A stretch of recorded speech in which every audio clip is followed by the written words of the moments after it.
tek farkı öksürüğü sormak istiyorum. Öksürük Anneler arasında uzun çok sürüyor. konuşuluyor. Tabii. Evet, yani diyor ki mesela öksürük geçmedi. Artık biz böyle o meşhur anne grupları, yazışma gruplarında vallahi diyoruz öksürüyor ama yolladım okula artık diyor mesela Aynen bir tanesi. öyle, tabii. Öbürü de diyor ki yani öksürük artık nazar boncuğu, ona yapacak hiçbir şey yok. Eskiden mesela hatırlıyorum ilk başladıklarında geçen sene biri öksürerek gelse gruptan hemen yalnız öksüren çocuk okula gönderilir mi bilemedim falan diye mesajlar Laf sokmalar yazarlardı. falan. Tabii Doğru. böyle manidar paylaşımlar. Şimdi artık hepsi böyle aman öksürsün hiç önemli değil okula gitsin şeklinde. Şöyle bir şey var.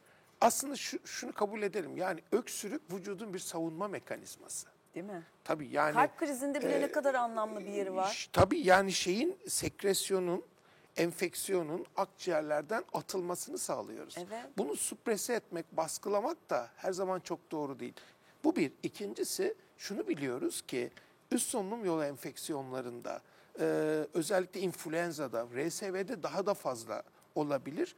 Uzun sürüyor. Özellikle kuru öksürük. Benzer durum Covid'de de sürüyor. Evet. Yani öyle Çok olunca benzer. böyle her şey düzeliyor, pis pis bir öksürüyorsunuz. Yani bu da sizin canınızı sıkıyor. Yoruyor, uyutmuyor. Uyutmuyor, bir de karşınızdakini de irrite ediyor. Evet. Ya adama bak işte öksürüyor, gelmiş burada benimle konuşuyor falan diye. Çocuklar için benzer durum ama çocukları okuldan uzaklaştırmak felaket bir şeydi. Bence de. Yani onların gelişimi için düşünsenize, dikkat, konsantrasyon yetenekleri son derece sınırlı olan düştü? çocukların uzaktan eğitimle okuma yazma öğrenebilmesi mümkün mü?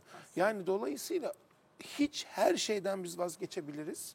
Her enfeksiyon için tabii, yani hani ekonomik şeyleri falan, ben çok at gözlüklü bir adamım, tıp gözlüğüyle bakarak söylüyorum ama eğitim bambaşka bir şey. Çünkü öteki önlemler günü kurtarıyor ama öbürü geleceği kurtarıyor. Yani öksüren bir çocuğu okula yollamalı mıyız? Yoksa Yani o şöyle, öksürükten bulaş oluyor mu? enfeksiyonun ilk günlerinde bulaş en çok oluyor. O günlerde evde tutmak lazım. Tamam. Zaten bir zaman sonra çocuk düzeliyor, ateşi düşüyor, hareketliliği artıyor filan. O zaman bulaştırıcılığı da yok. Bitti. Bitiyor. Yani Covid'de de benzer durum söz konusu. Yani o zaman siz bir ay öksüren çocuğu bir ay evde mi tutacaksınız? Bazen gerçekten 15-20 gün öksürüyor bu çocuklar.